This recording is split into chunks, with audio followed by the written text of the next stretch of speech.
Hi there everybody, Steam Next Fest is here, and with that comes a bunch of new games being showcased, along with a ton of demos to try out too.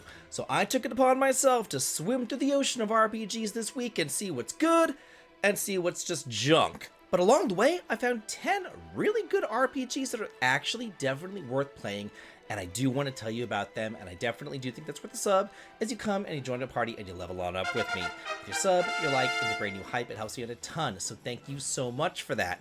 Now, some of these RPGs are weird, some of them are cozy, some traditional turn-based, some have Undertale vibes going on, some are action, some are strategy.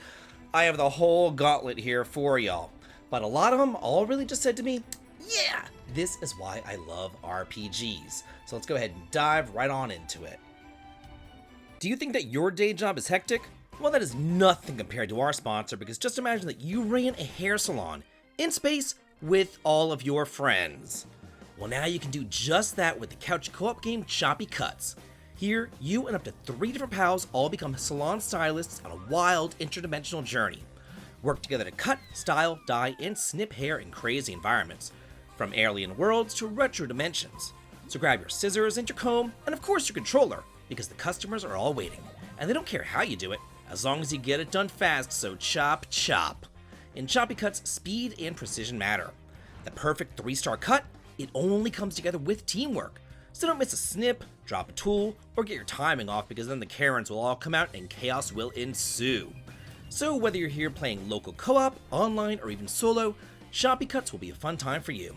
It's currently in the demo stage, which means that you can jump in early, play, and watch it grow with your own feedback. More levels and more characters, more haircutting chaos. So what are you waiting for? Click on the links below and try the demo for yourself, and add Choppy Cuts to your wishlist. First up, we have Karn Mathir's Curse. This one here is actually a pretty neat one. And well, yeah, it does take copious amounts of inspiration from Earthbound. This is not just one of those other Earthbound clones. You play as a kid named Alex, trying to save his family from a creepy cult while also exploring the Scottish countryside along with your friends and your trusty dog by your side as you engage in turn-based combat. The mix of Scottish folklore, heart, and offbeat enemies like, actual murderous haggis definitely does make it stand out from the crowd. It's weird, it's emotional, and it's got that indie Earthboundy spark that I love. This one here is absolutely on my watch list. Number 2, Elementalist. Okay, I took one look at this and I knew that I had to play it. Zelda: A Link to the Past is like my favorite game in the Zelda series, and this here is essentially like a 2D Zelda, but with like this elemental twist. You're going to be running on through these dungeons, solving puzzles by summoning the powers of the elements. Doing things like freezing lakes, burning grass, growing vines, and like shocking enemies, like you're a one-person powerhouse storm.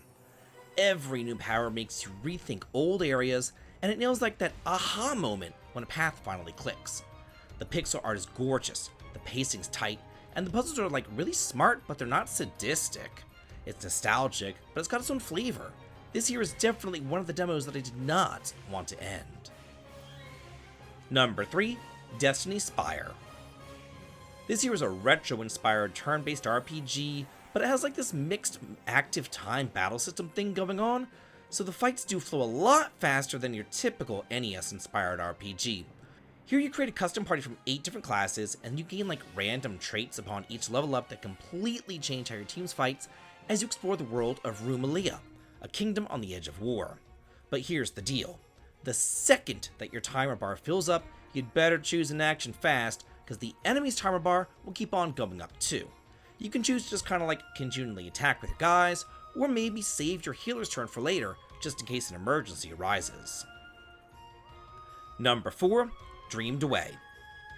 While Karn Mathir's Curse was a more traditionally Earthbound-inspired game, you might think that this one is also a traditional Earthbound-inspired game, but you'd be wrong. Dead wrong. This here is actually much more of like an Undertale sort of thing with psychological horror elements. You play as Theo, a boy living in the 1990s France who wakes up one rainy night to discover that his parents and his sister have all vanished. To find out what happened to them, you'll have to explore a dark, twisted version of familiar places, haunted streets, catacombs, ghost-infested spaces, all while battling shadows and illusions. Combat is handled in that like Undertale style rather than the turn-based style, and there are no random encounters. So please be sure to check out the demo if you think that this might be up your alley. Number 5, Superstar Strategy. Okay, Tactics fans, this one is for you. This looks cute at first glance, then it hits you with like a surprisingly deep battle system. You control a bunch of units with unique skills, plan around terrain, and then juggle multiple objectives per map. It's almost like Fire Emblem meets Advanced Wars, even though they're kind of clones of one another, but you can definitely see that every turn matters, and one wrong move means that you're rethinking your entire battle strategy plan. The demo actually includes 6 different missions, which is insane, so you really get a feel for what it offers, and it absolutely just scratched that old school Fire Emblem tactical RPG itch that I always have. Number 6, Hermit and Pig. Okay, so this one starts off calm and boring enough. You're like chilling in a forest, hanging out with your little pig buddy, and hunting for truffles. And I'm thinking, ugh, another boring cozy game. Until the shit hits the fan and it gets super weird. You're out in these woods, you're talking to your weirdo neighbors, doing little like turn-based fights with time mechanics. Think, inputting Sabin's blitzes in Final Fantasy VI, but then before you realize it, you're like knee-deep in some kind of weirdo conspiracy. It's a funny and strange little game, and it's definitely not what I thought that would be when I first looked at it. This here was a serious, pleasant surprise. Number 7, Save Seeker. Okay, this one's really freaking cool. I love it whenever RPGs tell a story that hasn't ever really been told before, or when they turn expectations over on your head. Do you remember Moon RPG Remix, where like the supposed hero was actually the villain? It's kind of the same thing going on here. Your father was the hero, and he went around the world trying to rid it of magic, only for everything to go tragically wrong. So now the daughter has to go back on through time, using save points, and undo what he did. You're going to be recruiting old bosses that your father beat up back in the day, taking part in turn-based combat, and rescuing this world from your dopey father's decisions. Number 8, Escape from Ever After.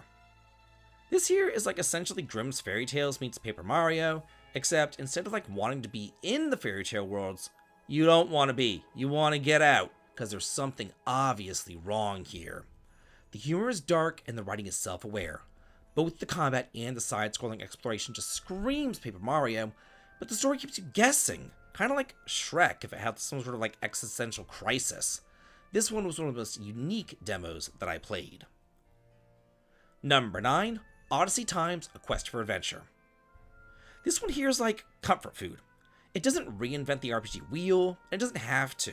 It just gives you good old exploration, puzzle solving, turn-based battles, and side quests. All the stuff that you need for a good old RPG. It's colorful, it's charming, and it reminds me of my childhood. Except interwoven with this turn-based RPG, there are some Zelda mechanics, and even Undertale dodging mechanics too during battle. But still, it's cozy, it's not complicated, and sometimes that's just exactly what I want. And finally, number 10, Fila Fantasy. Here we have a pixel art action RPG inspired by the golden age of the Game Boy Advance, especially those Summon Night Swordcraft story games where you can choose between different classes and even have like a pet system. You play as an adventurer who crash lands from another planet, and they have to explore the continent, go through dungeons, fight monsters, and unlock stronger gear and spells. I love that you can choose between the multiple classes, each with unique styles of combat, so you can mix around or specialize as you like. There's lots of stuff to do here, from crafting to skill trees to enchanting your weapons, finishing up side quests, doing Lufia 2-esque puzzles, and even like a black market to trade in. There's a lot going on here. So yeah, those are the 10 RPGs, all with demos to try out, that actually do feel worth your time during the Steam Next Fest. Play a few, wishlist your favorites, and be sure to tell me in the comments which one grabbed you the most. And hey, don't forget to level up and join my party by subscribing, because trust me, we've got a lot more RPGs to cover this year. And as always, have a good day.